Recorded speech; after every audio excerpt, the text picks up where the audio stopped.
Hello, Congressman. Well, Matt, it's good to be with you. In fact, it's so good to be with you to be on your right.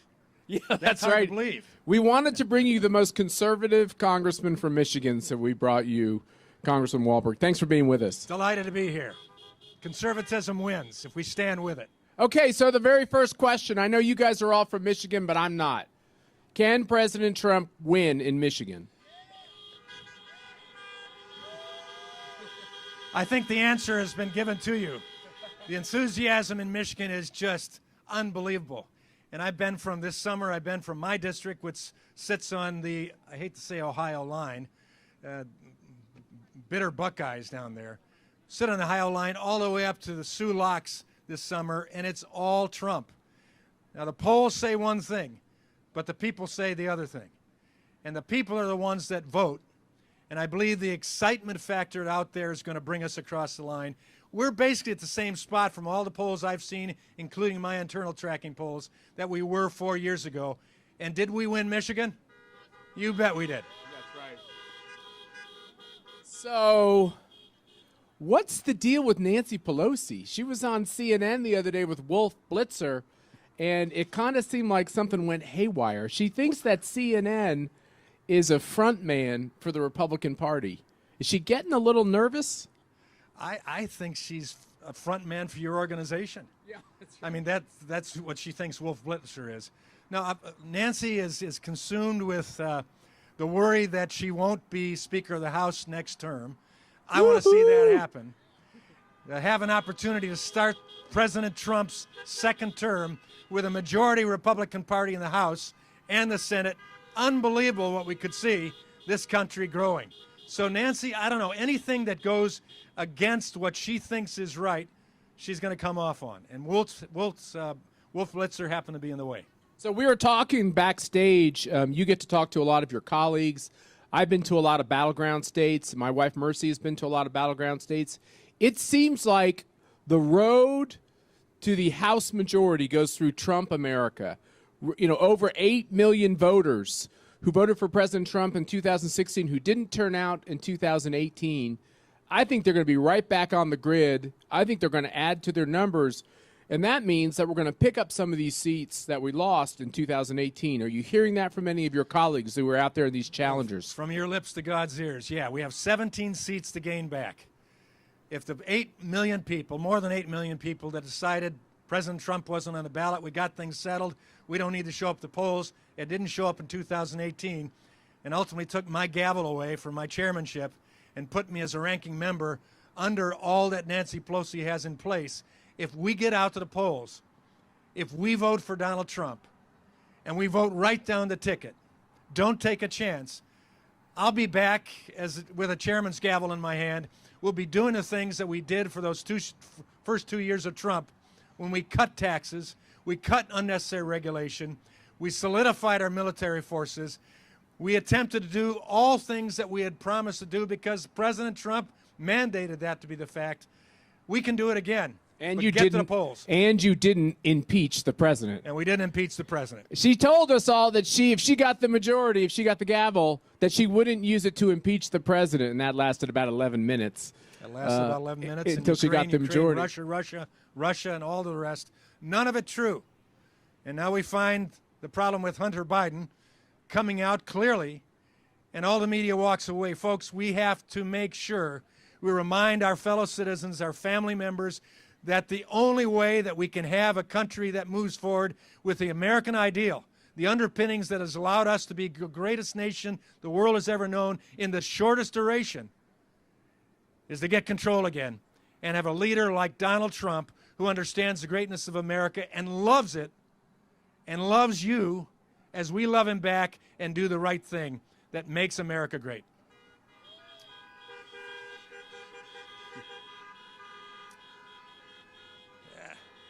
I'm telling you, you guys are giving Gavin Newsom a heart attack out there in California. He just can't believe all these cars. It would just make him go crazy. Okay, so speaking of cars, we're in a state that knows something about cars.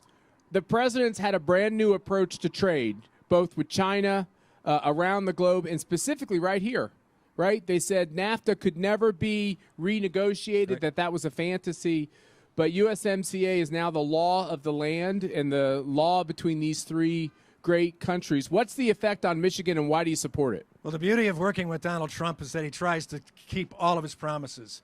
And he started out saying USMCA, didn't call it then that. He said, we're going to end NAFTA, and we're going to replace it something that makes America first and brings American manufacturing back. I remember a Republican presidential candidate who came through Michigan a few years ago, and you'll remember too, some of you, who said, Michigan, manufacturing's gone. It's not coming back. Get over it. Well, we didn't win the election that year. This president came and said, we want manufacturing to come back to Michigan. We want the auto industry to lead in Michigan. We want it to be the auto capital of the world again, because that's where it is. And what did he do? He said, we're going to end NAFTA. That's giving jobs to Mexico and Canada, and we like our neighbors. But our country comes first.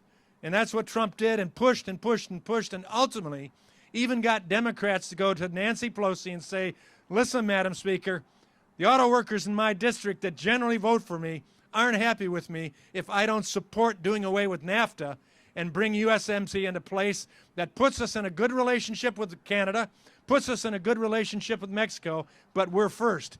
It says to our auto manufacturers, the jobs come back here. And we've seen Trump bring auto manufacturing jobs back to Michigan. My district, 3 engines in the Dodge assembly plant in Dundee. 3 new engines came there. It's impacting us. And then my farmers, the dairy farmers, fighting for their virtual lives with NAFTA and the trade deals going on with Mexico and Canada that weren't going in the way that our agriculture should be going, ultimately feeding the world, but paying for it both ways. USMCA has changed all of that. And for our grain industry, for our dairy industry, it has been a godsend. So this is something the president said he would do. Other presidents said we had trouble with NAFTA, needed to end it. They didn't get it done. He got it done. Congressman, I think those are honks for Trump. I think so. It wasn't for Canada or Mexico. It's definitely for America, which I like. We love our neighbors, but that's Trump. That's right. So we've had a little news today. By the way, Twitter is broken. For those of you who are on Twitter, Twitter is literally broken because Twitter tried to censor this whole scandal around the Biden family colluding to give Hunter some, let's just say some rather large paychecks. They didn't want to cover the story. Now we have Ted Cruz, Josh Hawley, and others in the Senate subpoenaing Jack Dorsey of Twitter and Mark Zuckerberg of Facebook. What do you say about all this? Are you with them? It's about time. When you have an industry that has been given special waivers on decency issues and other things, and I sit on the Energy and Commerce Committee, and we've had these guys in front of us, and we've listened to them. We want, as Republicans, to make sure that we don't have government-run entities. But when you have an entity like Twitter that's willing to alter an election by suppressing facts that come out that can't be refuted and support a presidential candidate who lied about what he did for Hunter and for the Ukraine, we've got a problem. So we have to take it to the people. They have to understand that this is what's taken place. This isn't just made up. This isn't the October surprise they wanted for Donald Trump. This is an October surprise they never wanted to see. And when you see them putting their thumbs on the scales in big media like Twitter, we've got a problem. We complain, Matt, about the Chinese Communist Party. They gave us the virus. They're trying to take over first spot in the world in every area. We're not going to let them do that. But here we have an American company that I think has a lot of tie-in with China, now saying we're going to put our thumbs on the scale just like the CCP. It's wrong. It's un-American. It has to be stopped. Way to go, Congressman. Way to go. Let Jack Dorsey hear you. Let Mark Zuckerberg hear from you. Send them a tweet.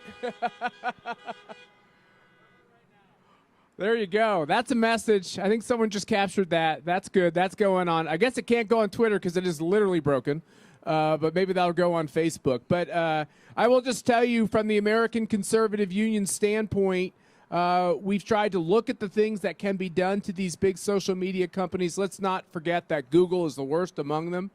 And their giving is completely to Joe Biden and to the left. Their philanthropy goes to socialism and unrest in our streets.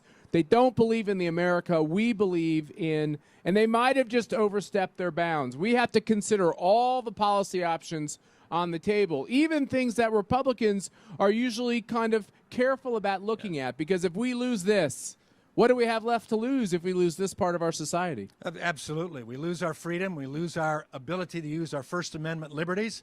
That's why it's going to be great, even with this problem, to see Amy Coney Barrett as a Supreme Court justice. I mean, that shows the power. That shows the power of the people in electing a president who could have picked several good candidates and nominated them, but said, I want the one that America can count on for a long time. I don't want to make a mistake. There are other good people that probably could have been easier to get through. But he went that way, and now we see with all of the forces out to stop the American way, the freedom of America, we need someone who understands the Constitution and will stand foursquare with it, with several other good justices that we have on the court, put on the hard way, but put on by Donald Trump, of all people, making a difference for the world, not only in the United States. They're getting the hang of this. This is a good Congressman. crowd. The one thing I think we need to make sure happens, though, from the state of Michigan, it's about time you guys sent a senator out there that would vote for good people like Judge Barrett. Are we all going to make sure that John James gets the United States Senate? What do you say about John James?